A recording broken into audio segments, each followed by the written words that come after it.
السلام علیکم ورحمۃ اللہ وبرکاتہ۔ گھبراہٹ کے وقت یہ پڑھیں لازمی۔ میں آپ کے سامنے اللہ کے فضل و کرم کے ساتھ نبی صلی اللہ علیہ وآلہ وسلم کی حدیث رکھوں گا۔ اللہ کے نبی صلی اللہ علیہ وآلہ وسلم نے گھبراہٹ کے وقت کیا پڑھنے کا فرمایا ہے، کیونکہ میں نے یوٹیوب دیکھی ہے، گوگل دیکھا ہے اور میسنجر اور مختلف چیزیں دیکھی ہیں، غور بھی کیا ہے۔ بہت زیادہ چیزیں ایسی ملتی ہیں جن کی دلیل نہیں ہے، جن کا حوالہ نہیں ہے، جو مستند نہیں ہے اور جو صحیح چیزیں نہیں ہیں۔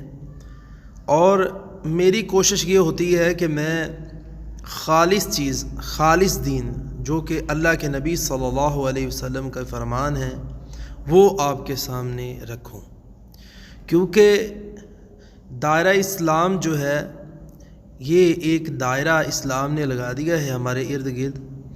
اسی کے اندر رہتے ہوئے اگر ہم کسی چیز کو پڑھیں گے تو اس میں کامیابی ہے۔ روز محشر ترازو میں وزن رکھنے والی چیز جو ہوگی وہ وہی چیز ہوگی جو کہ رسول کائنات صلی اللہ علیہ وسلم نے ہمیں دی ہے۔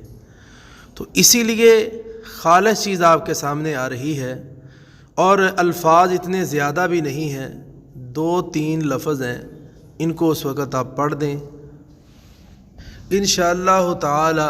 خوف، گھبراہٹ، انسان گھبرایا ہے، ڈسٹرب ہے، اس وقت وہ 4 لفظ پڑھ دے جو کہ بالکل چھوٹے چھوٹے لفظ ہیں، تو اس کی گھبراہٹ ختم ہو جائے گی۔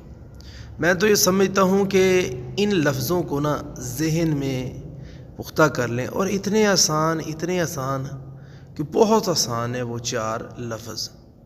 تو آپ ان لفظوں کو یاد کریں، اور میں تو یہ سمجھتا ہوں ہر مسلمان ان لفظوں سے واقف ہے، اور اتنی دیر تک وہ مسلمان ہی نہیں ہو سکتا جب تک انہیں وہ لفظ نہ آتے ہوں۔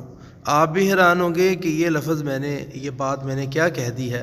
جی ناظرین، بالکل اسی طرح یہ آپ کے سامنے وہ لفظ آ گئے ہیں۔ لو، یہ آپ نے پہچان لیے ان لفظوں کو۔ گھبراہٹ کے وقت کیا کہے؟ لا الہ الا اللہ۔ یہ صحیح حدیث ہے، جس کو بھی اس کا حوالہ چاہیے میں اس کے حوالہ دینے کے لیے حاضر ہوں۔ آپ ان الفاظ کو پڑھیں، آپ کے اوپر سے اللہ، آپ کے دل سے اللہ گھبراہٹ کو دور کر دے گا اور آپ کو سکون دے گا۔